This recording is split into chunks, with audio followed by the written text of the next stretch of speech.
L'invité de ce matin, le tout premier, c'est Bruno Caïma. Bonjour. Bonjour Fabien. Vous êtes internationaliste, également spécialiste de relations interculturelles. Bruno Caïma, nous sommes à la croisée de chemin.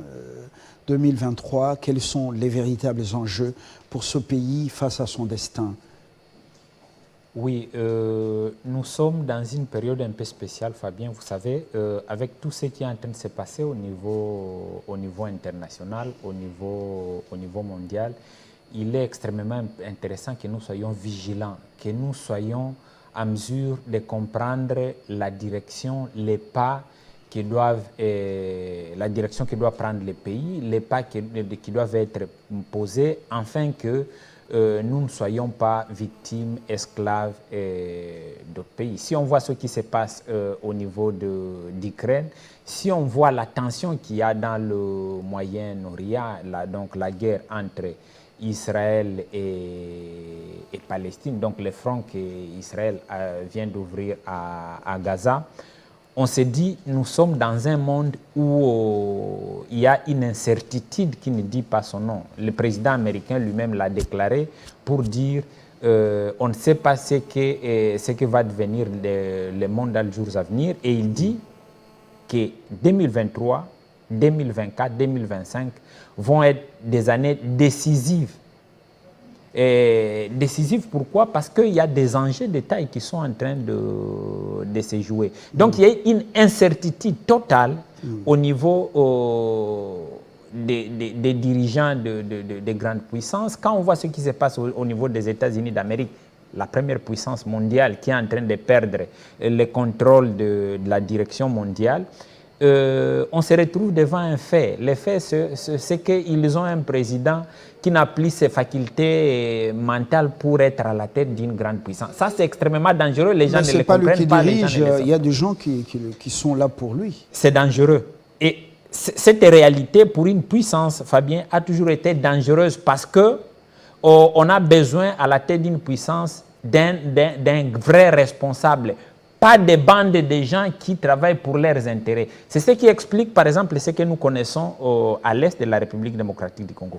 Donc, on ne sait pas identifier les vrais responsables qui agissent au niveau d'une grande puissance. Oh, il serait intéressant, par exemple, quand vous parlez avec la Chine, vous savez, c'est Xi Jinping qui est l'homme qui a mesure de prendre de vraies décisions. Quand vous parlez avec la Russie, vous savez que c'est Poutine qui est l'homme capable de prendre de vraies décisions. Quand vous parlez avec la France, vous savez, c'est Macron. Mais au jour d'aujourd'hui, avec les États-Unis d'Amérique, on voit ce qui se passe. Le président américain est déjà tombé à 2 ou 3 reprises devant la caméra. Et ce qu'on ne voit pas. Et donc, ça a toujours été dangereux au niveau mondial d'avoir une puissance qui a un président qui n'a plus ses facultés mentales opérationnelles. Ça, c'est un autre danger au niveau de la scène internationale. Sa propre succession, ses médecins ont déjà rassuré les Américains qu'il a le contrôle de lui-même et qu'il n'y a pas de souci malgré l'âge ou le poids de l'âge. Ce sont ces médecins, mais pas sa propre succession également. Pas plus tard qu'avant-hier, il y a un groupe d'Américains qui ont dit que le président américain n'a plus les capacités pour se présenter pour un second mandat. C'est dangereux. L'histoire nous a montré qu'il n'est pas acceptable d'avoir à la tête des puissances des gens qui ne sont plus capables de prendre des décisions. Récemment, on a connu Boris Eltsine à la tête de la Russie, comment il a fait couler le pays. Le problème n'est pas la gestion interne. Le problème, c'est de dire, quand on a à la tête d'une puissance comme les États-Unis d'Amérique, un président qui doit prendre des décisions pour conseiller, par exemple, Israël, pour demander à Israël de tempérer, et ce président n'a pas les facultés nécessaires, donc l'Israël peut se permettre de faire n'importe quoi et on peut aller n'importe où. Et donc, une tension comme celle-là demande à ce qu'on ait un président capable d'agir de manière beaucoup plus responsable au niveau des États-Unis, parce qu'on sait que tout ce qu'Israël peut faire, par exemple au niveau de la bande de Gaza, dépend de ce qui viendra, du conseil qui viendra ou du point de vue qui viendra des États-Unis d'Amérique. Dans un environnement international comme celui-là, nous, en tant que pays, Nous qui connaissons cette crise avec ces barbares présidents rwandais, ces criminels, qui a été fabriqué par le Britannique, les démocrates les Britanniques, qui a passé toute sa vie en train de tuer, en train de commettre des crimes. Une personne qui n'a pas le sens humain, ça vaut la peine que nous soyons préparés pour savoir le monde est en train de prendre quelle direction et nous voulons que notre pays prenne quelle direction. Est-ce qu'au niveau interne du Congo, évidemment, est-ce que nous savons d'où nous venons? Est-ce que nous avons préparé ce que nous devons être, même au lendemain des élections? Est-ce que nous savons dans quel monde nous fonctionnons maintenant et l'heure qu'il est dans le monde pour pouvoir prendre les précautions? Oui, Fabien. Est-ce que nous savons d'où nous venons? La plupart des Congolais ne sont pas intéressés à ça. Donc, les gens ne se ressourcent pas de l'histoire, pas seulement l'histoire de la République démocratique du Congo, mais l'histoire du monde, pour chercher à voir comment préparer l'avenir. La classe politique actuelle, normalement, est constituée par une majorité des gens qui sont trop plongés dans la consommation et qui ne pensent pas trop sur l'avenir de la nation. Qu'à cela ne tienne, il y a quand même une frange, une petite minorité qui réfléchissent, qui travaillent, qui déploient des idées pour que nous puissions tenir. Pas plus tard qu'avant-hier, j'étais en train de parler avec un ami qui me disait... s'il y a un des aspects positifs du président actuel, c'est que depuis qu'il est là, Goma n'est pas tombé. Oui, il y a Bunagana qui est occupé. Oui, il y a plusieurs territoires qui sont entre les mains des criminels. Mais au temps de Joseph Kabila, Goma était considéré comme un terrain de foot où les Rwandais pouvaient venir et entrer et sortir comme ils voulaient. Mais il avait fait le M23 à un moment donné. C'était une vague histoire, un vague souvenir. Bon... avec les accords, tout ça, parce qu'on dit que ce sont des Congolais qui réclament leurs droits, entre guillemets, Kinshasa même, aurait même fait venir ces gens ici pour négocier avec eux. C'est une parenthèse. Oui, c'est une parenthèse, mais... Tous les pays que vous avez visités, les grandes nations, tout se prépare dans les labos. Est-ce que nous, on prépare des choses dans les labos? Ce que nous devons être, ce que nous comptons devenir. Et comment le devenir par rapport à ce que nous sommes? C'est vrai qu'il n'y a pas, de grands labos, mais il y a des petits espaces de réflexion qui font que le Congo puisse tenir jusqu'au jour d'aujourd'hui. N'oublions pas que ces pays devraient être divisés avant l'Éthiopie, avant le Soudan. Mais nous tenons parce qu'il y a quand même certaines personnes qui résistent, qui continuent à croire que notre avenir, nous devons la vivre, nous devons le préparer ensemble. Notre avenir, nous devons savoir bien le préparer pour le bien-être de nos enfants. Et donc, il y a des efforts, mais des efforts qui ne sont pas consistants. Je crois qu'il faut multiplier ces efforts pour les gens qui sont conscients.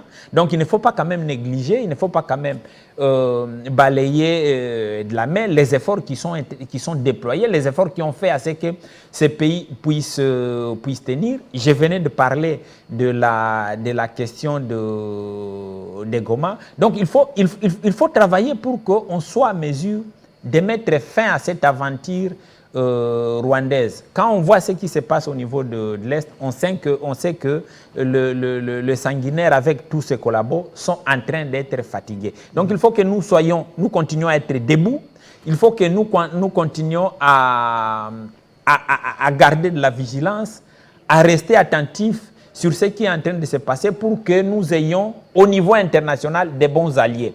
Parce que ça aussi, c'est quelque chose d'extrêmement important, Fabien.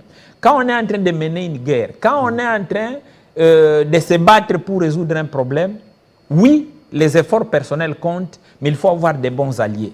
Les alliés, qui sont nos alliés sur cette scène internationale qui est en pleine mutation? Qui peut nous aider à mieux résoudre notre problème? Si nous avons des mauvais alliés, nous n'allons pas bien résoudre notre problème. Si nous avons des bons alliés, capables de nous soutenir et nous, capables aussi de les soutenir, de les accompagner, je crois que nous serons en mesure de surmonter nos difficultés et de pouvoir bâtir dans le territoire congolais un État digne et un État moderne. Très bien, mais nous sommes aussi au stade de la grande mutation. La mutation au niveau, elle n'est pas seulement... comment on appelle énergétique, comme on appelle transition énergétique. Oui. Nous sommes en train de quitter les énergies sales pour les énergies renouvelables et nous sommes au cœur des enjeux. Non seulement avec le cobalt, mais aussi avec le lithium qui est en train de vieillir dans les sols à Manono, alors que les Australiens attendent le permis d'exploitation après 3 ans de permis d'exploration, travaux très concluants, mais ça peine parce qu'il y a des gens qui se retrouvent en empochant l'argent, soit des Chinois, soit de telle ou telle puissance, pour que le permis ne soit pas accordé à ceux qui viennent de jeter de l'argent quand même dans les explorations. Nous avons la cassitérite. Nous avons d'autres minéraux rares qui sont en train d'être pillés. Parce que les Occidentaux aiment que les minéraux soient pillés et aillent chez eux à moindre prix, dans le bain de sang. Les satanistes sont comme ça ne nous surprend pas. Mais nous sommes au cœur des enjeux. Au cœur des enjeux. Aujourd'hui, le monde ne peut pas avancer sans nous. Nos forêts. Kagame, avec ses militaires, tire dans le parc de Virunga. En même temps, on nous rabâche les oreilles ici, on nous dit « Waouh, il faut protéger la biodiversité, l'environnement. Il y a des fonds qui sortent pour ça. » On nous dit, nous, de protéger nos forêts au bénéfice des pollueurs. En contrepartie, rien, on nous impose la guerre. Mais les choses sont en train de changer. Vous avez dit, l'Occident perd le contrôle du monde. Même le pape veut aller à la COP 28. Il n'y a pas que ça. Le Vatican est en train d'initier des réformes. Et ça barde, les médias n'en parlent pas. Il y a des réunions en Espagne avec des réformes qui risquent d'épater, en fait, qui risquent d'énerver le monde. Est-ce que nous, au niveau national, au-delà des slogans, au-delà des meetings et du populisme de ceux qui ont choisi de faire la politique, est-ce que nous avons des laboratoires où nous étudions ce que nous devons être par rapport à ce que nous sommes? Je reviens à cette préoccupation. Oui, Fabien, la dynamique dans laquelle le monde est engagé demande à ce que tous les secteurs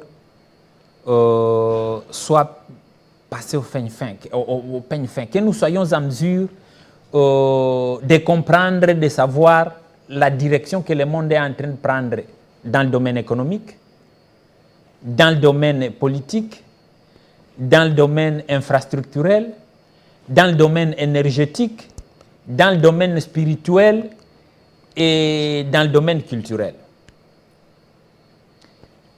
Et donc, il faut que les différentes institutions de la société congolaise puissent s'actualiser, puissent se réformer, puissent se mettre à jour. Nous devons éviter d'être toujours à la quai, d'être à la traîne par rapport à ce qui est en train de se passer. Ce qui se passe au niveau mondial se passe dans le bon comme dans le mauvais. Donc il y a des fois où on nous embarque dans la mauvaise direction sans le savoir et on y va croyant que ce sont des bonnes réformes qui sont en train d'être faites.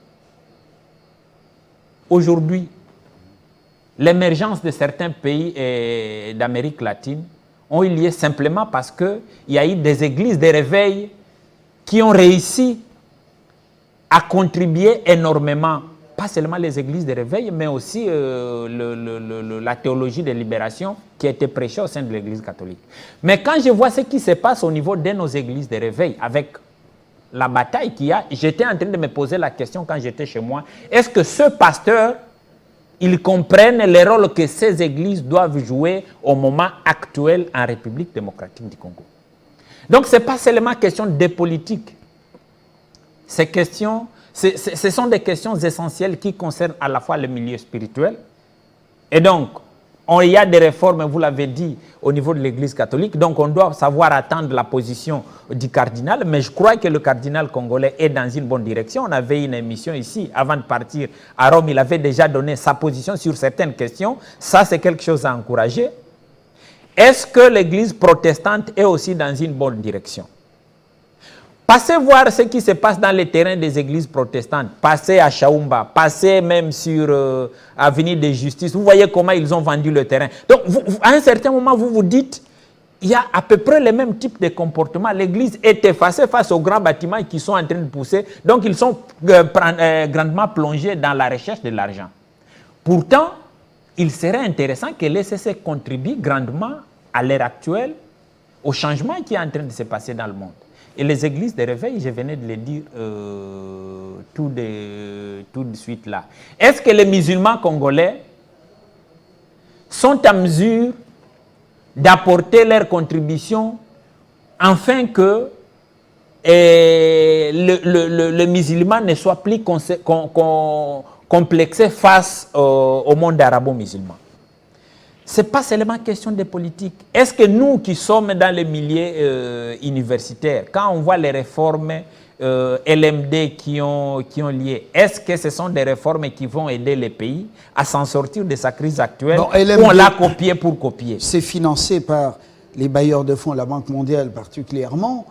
LMD, 3 ans licence, avec des théories du début à la fin, aucun aspect pratique avec les professeurs sans thèse et doctorats qui viennent du monde professionnel pour pouvoir occuper aussi les étudiants et surtout les sortir des auditoriums pour la praxis, pour le terrain, afin d'appréhender les problèmes qui se posent et comment ces problèmes sont résolus. Rien. Pas seulement vous donnez seulement des théories du début à la fin. C'est ça le système LMD. Et pourtant, il y a des pays en Afrique qui ont abandonné le système LMD pour rentrer au système traditionnel. Au-delà de ça, Fabien, si on doit voir le contexte de nos universités au jour d'aujourd'hui, il y a une question qui me préoccupe.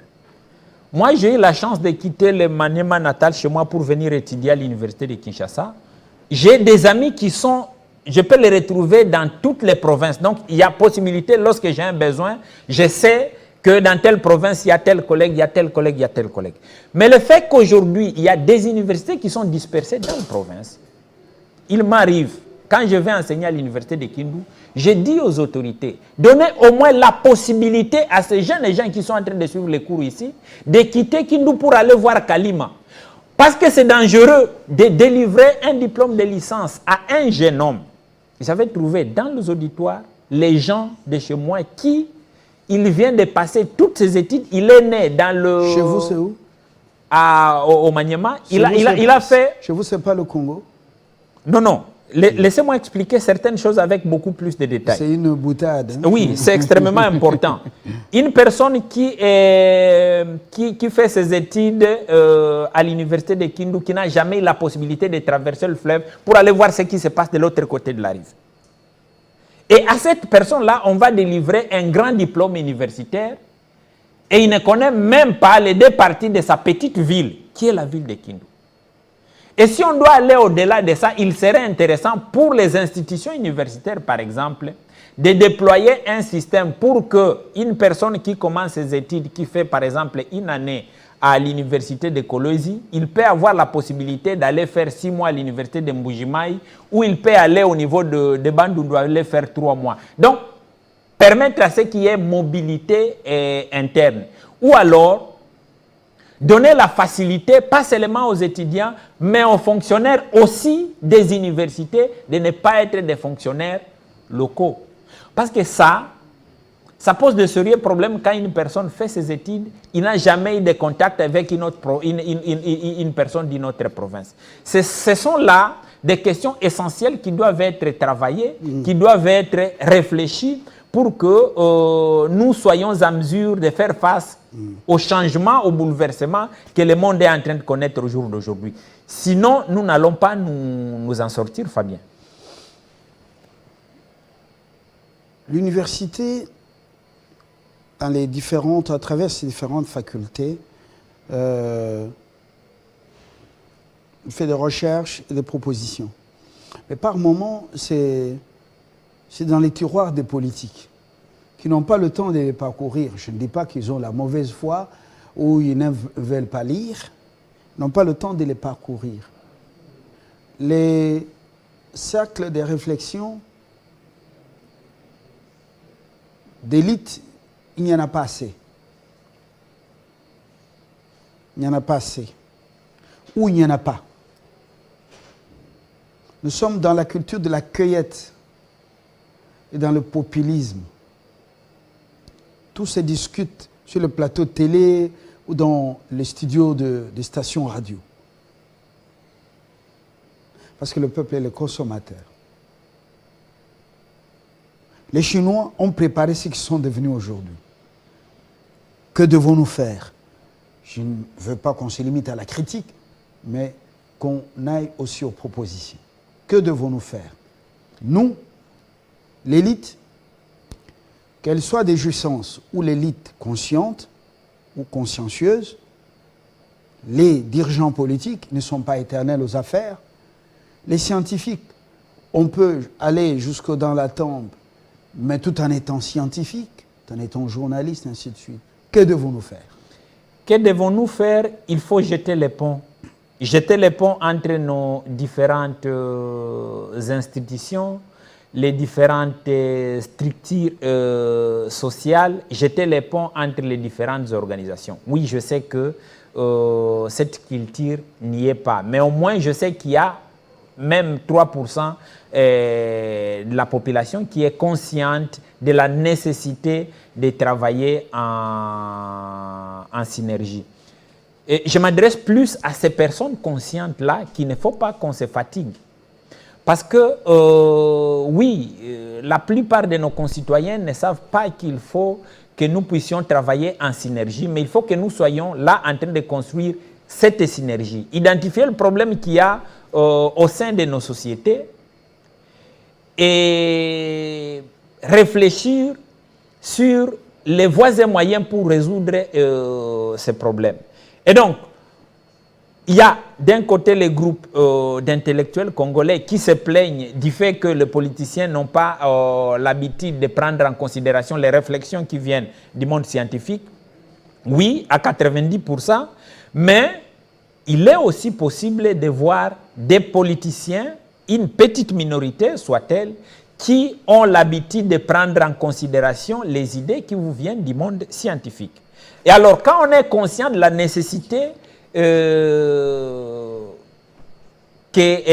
cette nécessité que la société présente, ça vaut la peine de travailler pour que, ça vaut la peine de travailler, ça vaut la peine de mobiliser les autres pour que ces nouvelles habitudes, ces habitudes qui ne sont pas permanentes, qui ne sont pas là au sein de notre société, qu'elles puissent commencer petit à petit à s'enraciner, à avoir sa présence dans les comportements quotidiens des gens. Et donc, le journaliste qui parlait sport avec vous, il a dit que vous êtes lancé pour aller au Parlement. Ça fait partie des bonnes nouvelles. Vous êtes dans une digression. Ce n'est pas une digression. Je crois que pour le moment, je ne joue pas ce rôle ici. Je reste dans le respect des règles de l'art. Bien évidemment. Voilà, au point de me faire taper sur les doigts. Je reste vraiment légaliste. Ce n'est pas donc le cadre pour ça. Quand ce sera le moment, je me prononcerai si réellement j'ai des ambitions. Ok, alors, merci. Jusque-là, vous n'avez rien vu. qui montre que j'ai vraiment des ambitions. Le confrère, il a le courage, il aime souvent me taquiner, il raconte des choses. Je croyais que c'était dans l'essence de... Bon, on tourne cette page. Alors, docteur Jean-Marie Kouété, en Afrique du Sud, est en train de nous suivre. Donc, dans son bureau, il est très flatté par cette analyse, votre analyse. Je lis in extenso. Votre invité expert internationaliste est un bon analyste et j'apprécie sa contribution. Ne soyez pas étonnés de voir que, voilà, les choses pourront changer demain parce que les gens qui aiment le Congo sont nombreux. Je vais lire la suite après. Inbox, comme on dit. Oui. Voilà. Et donc, moi, je suis content de ce qu'il vient de dire parce que, Fabien, vous savez, c'est vrai que quand vous êtes dans une obscurité totale, il faut chercher l'étincelle de la lumière où elle peut venir. Donc, oui, notre société est dans le contexte où elle se trouve, mais quand on est conscient de la nécessité qu'il y a, il faut chercher aussi des gens conscients qui vont vous aider à maintenir votre conscience au niveau le plus élevé. Et donc, ces personnes consciencieuses, elles sont là. Elles sont dans la politique, elles sont dans le domaine économique, elles sont dans le domaine culturel, elles sont dans le domaine scientifique. Ce qu'il faut faire, tout celui qui est en train de travailler pour le changement, et alors il faut avoir l'habitude de s'appuyer sur des gens qui travaillent avec leur conscience, qui veulent qu'il y ait un changement positif, qui ne veulent pas que ces pays restent sous la domination d'une puissance, qu'elle vienne de l'Occident, de l'Orient ou de l'Afrique. Alors, 2023, c'est pour 5 ans encore, opération de séduction, on dit au peuple, on fait le fait de promesses, et on lui raconte des choses. Est-ce que le salut du pays, de ce pays, viendrait de son élite, et surtout de sa classe politique? Quand vous regardez, vous écoutez les gens parler, vous écoutez ceux qui développent, vous les suivez dans la praxis, dans leur vie pratique. Est-ce que vraiment il faut attendre quelque chose d'une telle classe politique, et surtout cette génération? Est-ce que le salut de ce pays, c'est pour demain ou après-demain? Oui, Fabien, l'histoire nous renseigne qu'il y a des pays qui ont connu des moments aussi difficiles que le nôtre. Si on reste en Afrique, on voit le Nigeria au temps de Sani Abacha. C'est une histoire beaucoup plus proche de la nôtre. Et donc, après le temps du dictateur, il y a eu quand même un groupe de Nigériens qui se sont mis d'accord, qui ont dit non, c'est pas la direction qu'on va, c'est pas le contexte qu'on doit laisser le pays. Donc il faut travailler pour quand même amener de l'ordre. Et moi je suis conscient parce que je trouve des Congolais dans la rue, je trouve des Congolais partout où je passe. Oui, je sais que c'est vraiment une petite minorité qui est déterminée à changer la donne. Ça, c'est la chose la plus importante qu'il y a. La chose la plus importante parce qu'il y a cette dynamique qui est en train de se créer. Changer une société, ce n'est pas question seulement de politique. Le changement au sein d'une société exige qu'il y ait de l'engagement dans le domaine économique, dans le domaine culturel, dans le domaine scientifique, même dans le domaine alimentaire, dans le domaine spirituel. Donc, il faut que nous ayons des leaders, des personnes responsables dans différents domaines. Et ces personnes responsables dans différents domaines doivent se mettre en connexion avec d'autres personnes qui sont dans d'autres domaines. Les religieux doivent travailler main à main avec le politicien. Ils doivent travailler avec les économistes. Ils doivent travailler avec... pour qu'il y ait une cohésion et une harmonie dans la dynamique du changement qui doit être apportée. Justement, partout où le sacrificateur est en conflit avec le roi ou les politiques, il y a toujours des problèmes.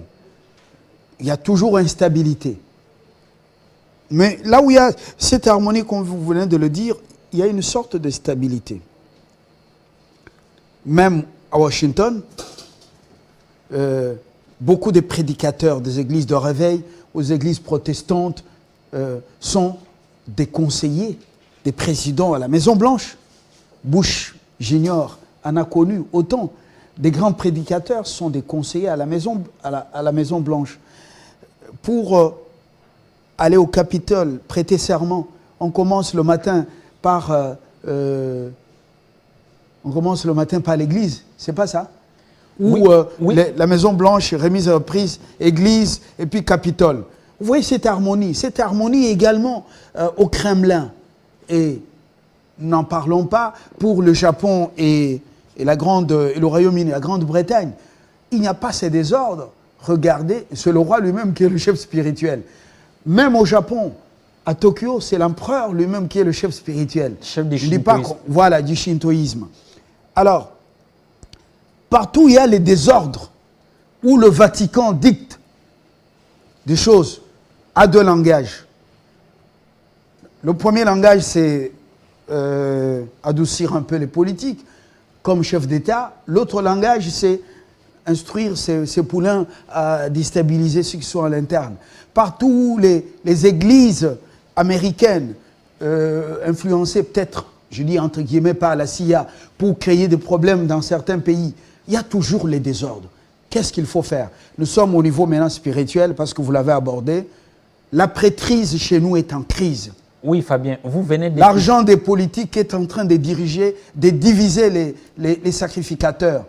Vous venez de toucher... Ils sont en guerre entre eux-mêmes. L'argent des Indo-Pakistanais, avec le patrimoine en vente, divise également les pasteurs ou les sacrificateurs. Finalement, où allons-nous? Vous venez de toucher à un point essentiel, sans lequel je ne crois pas qu'il y a possibilité de changer ces grands et beaux pays. Et donc, dans presque tous les pays qui sont stables et qui se sont mieux organisés, il y a cette harmonie entre les spirituels et les politiques. Quand vous allez en Iran, il y a un ayatollah qui doit toujours être en bon terme avec le président de la République. Quand vous allez en Arabie Saoudite... Une détail, la remise aux reprises se passe la nuit entre le président élu, comment on appelle ça? L'intronisation. C'est le président élu qui est investi par le guide suprême à Téhéran. Nous avons assisté à l'intronisation de Hassan Rouhani et c'est la nuit à Téhéran qu'il a été intronisé par le guide suprême. Sékou Touré représentait à cette période l'ancien président Joseph Kabila. Et la journée, c'est une simple cérémonie de prestation de serment au Parlement, devant les élus. Oui, Fabien. Et là, ça ne blague pas. Ça ne blague pas. Et donc, quand on vous dit que le christianisme était venu avec certains méfaits destructifs en Afrique, c'est l'aspect que vous venez de dire, où il était planté des graines pour que les politiques et les spirituels soient toujours divisés. Pourtant, de l'autre côté, en Europe, il y a harmonie. On travaille, et au-delà même du christianisme, le religieux doit être en complémentarité, en harmonie avec les politiques pour le bien-être de la population. Mais parce qu'on tenait à ce que nous ne puissions pas vivre dans la paix, on a créé ce qu'on a créé. Et c'est là que les réformes qui sont en train de se faire aujourd'hui, on dit on va donner suffisamment d'autonomie aux églises. C'est là que l'opportunité nous est donnée. Les gens qui ne comprennent pas ce qui est en train de se passer au Vatican. Et donc c'est là que, par exemple, ces réformes sont de grande importance. Parce que le pape actuel venant d'Amérique latine, il a compris qu'une façon d'aider ceux qui sont dans la misère, c'est de pouvoir mettre fin aux conflits qui sont parfois entretenus à partir de l'Église.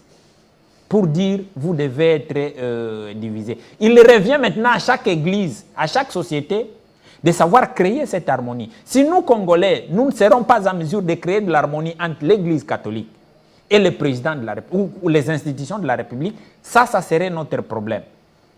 Et au-delà de ça, on doit pouvoir aller chercher, créer cette harmonie dans les autres religions. l'harmonie entre les institutions politiques et les institutions des églises protestantes, l'harmonie entre les institutions politiques et l'église, l'islam et autres. Il revient à nous de pouvoir mettre fin à ces liens-là. Et le travail revient effectivement aux intellectuels catholiques pour l'Église catholique, intellectuels protestants pour l'Église protestante, intellectuels musulmans et autres. Et on doit éviter, pour ce qui est des politiques, on doit éviter que nos églises soient financées par l'extérieur. Parce que le vrai problème mais maintenant, on laisse cesser sous la coupe des Indo-Pakistanais et Libanais, avec ce patrimoine au bradage. C'est maintenant eux qui font la loi à l'ECC. Et cet argent divise. Regardez comment les gens se donnent des coups. Les gens se donnent des coups jusqu'au fétichisme. Parce que c'est l'argent de ces gens qui les divise. Regardez à l'RC comment le putsch qui vient de se faire. Pouf! Regardez l'intronisation même. Donc, regardez comment les choses se passent. Oui. Kamba défenestré. Et puis après, tout ce qu'on lui reproche, vous sentez que c'est Maramambongo. Azolia Yemoko. Et puis voilà. Donc, finalement, quelle est cette prêtrise qui peut être comme ça divisée jusqu'à la moelle épinière, et puis après, demain, vous dites, c'est un pays qui va se mettre en route. Quand le spirituel dicte tout, l'homme est d'abord spirituel avant d'être physique, c'est-à-dire physique, avant d'être, avant d'avoir le sang, parce que l'âme est dans le sang. Mais quand spirituellement, nous sommes dans une déconfiture comme celle-ci. Oui, Fabien. Quand on parle de l'homme, on voit l'éducation. Parce que c'est l'éducation qui fait fonctionner la personne humaine. Et quand on parle de l'éducation, il y a les piliers de l'éducation. Il y a la famille, il y a l'église, il y a l'école. Et aujourd'hui, il y a les médias. Et donc, pour mieux organiser l'éducation d'une population au sein d'un pays, il faut bien gérer ces espaces-là. Il faut qu'il y ait de l'ordre au niveau de la famille. Quand on vous amène la dynamique des homosexuels et autres, c'est pour déboulonner cette base de famille que nous avons, parce que c'est la base. Donc, on est en train de déboulonner, parce qu'on sait qu'au niveau de l'Afrique, si on crée des troubles au sein des familles, et tout ce que l'on prêche, les prédications qui vont dans le sens des sorcelleries à l'intérieur des familles, c'est financé de manière beaucoup plus stratégique par les Américains, pour que les familles soient divisées, parce qu'on ne peut pas avoir une société bien organisée quand les familles sont divisées. De deux, l'école. Ils sont toujours là quand on veut réformer nos écoles. Donc il faut que nous soyons en mesure, nous, de savoir organiser nos propres écoles. Les églises, on est en train d'en parler ici. Normalement, les meilleures éducations, les meilleurs éducateurs doivent puiser les ressources de l'éducation au sein des églises. Ça, et puis il y a les médias. Et donc, les 4 piliers, quand les 4 piliers ne fonctionnent pas, il ne faut pas s'attendre. Vous pouvez y revenir. La famille n'est pas accepter l'argent des étrangers. Non, la famille dans les réformes de la famille, c'est ça. Non, aujourd'hui. Garder nos valeurs africaines. Bien évidemment. Et ne pas emprunter des choses. Bien évidemment. Voilà. 2, après la famille, c'est? Il y a l'école. L'école. Oui. Quitter les réformes bidons d'appellation 7e et 8e qui n'ont rien apporté. Éviter de se faire imposer des réformes. Oui. Oui. Aujourd'hui, on nous a imposé, on n'a plus l'option maths physique et l'option biochimie. On est dans ce qu'on appelle de manière ensemblière les sciences. Et les sciences, quoi, et tout ça, la Banque mondiale a dit. 3. Il y a l'Église. L'Église. Oui. Pendant que la Belgique reste dans son système traditionnel qui fait de l'émule ailleurs. L'Église. Oui. L'Église, il faut que la prêtrise quitte la crise et soit aussi réformée.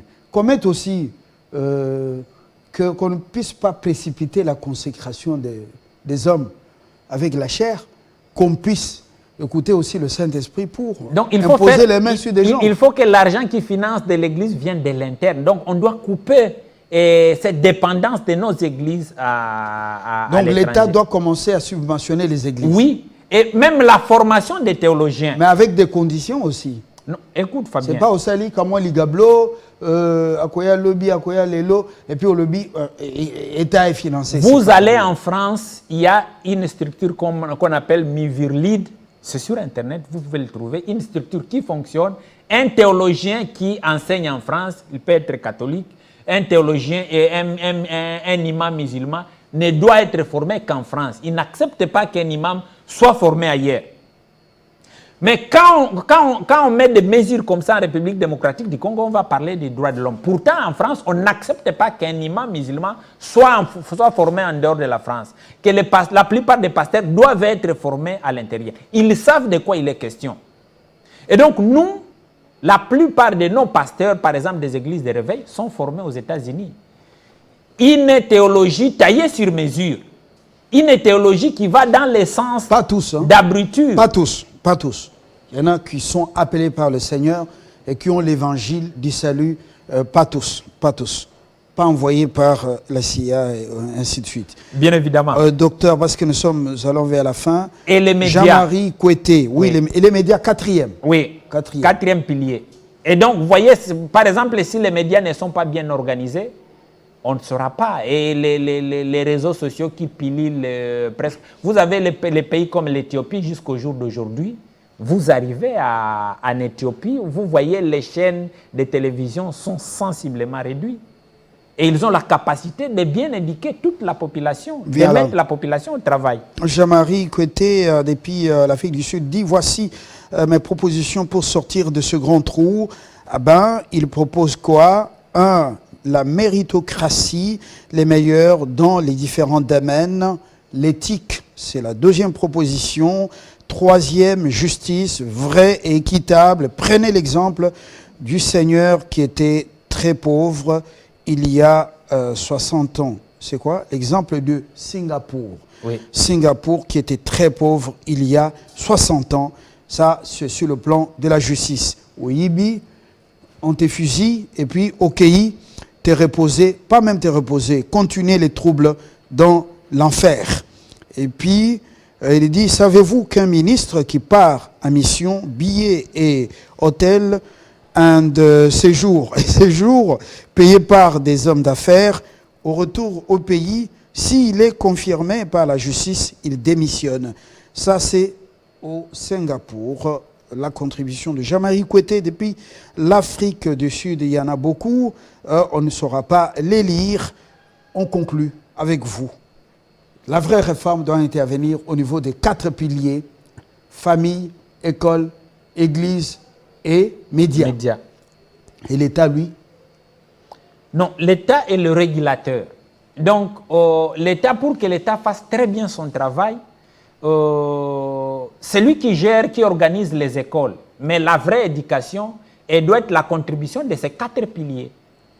Et donc, lui, l'État, il est l'organisateur des écoles. Mais l'école ne peut rien si la base familiale n'a pas réussi. L'école ne peut rien si l'Église est en train de prêcher autre chose. L'école ne peut rien si les médias sont en train de perturber ce qui est enseigné à l'école. Celui qui régule les tout, celui qui coordonne, celui qui gère, c'est l'État. Et l'État doit être en mesure de mettre les acteurs de ces 4 Faites attention, l'État aussi, moyennant l'argent, peut nous imposer des choses.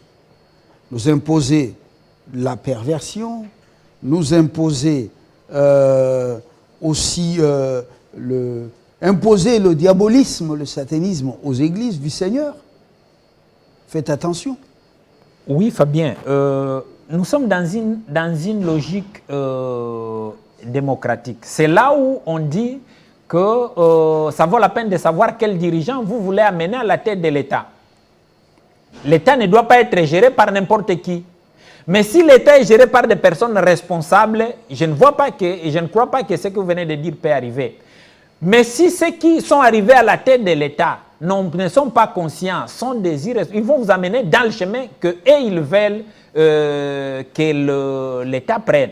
Donc c'est là où le processus électoral joue un rôle crucial, où les choix que chaque citoyen fait pour élire les dirigeants est extrêmement important. Parce que là, vous élisez des personnes qui doivent agir au sein de l'État, au sein du pouvoir public. Et ces personnes doivent être des personnes qui ont la capacité et les compétences nécessaires pour que la machine administrative de l'État fonctionne en plein régime et pour le bien-être de toute la société. Merci Bruno Caïma. Je rappelle que vous êtes expert en relations internationales et interculturelles après votre troisième cycle à l'université de Bilbao chez les Jésuites en Espagne, d'où vous venez. Il y a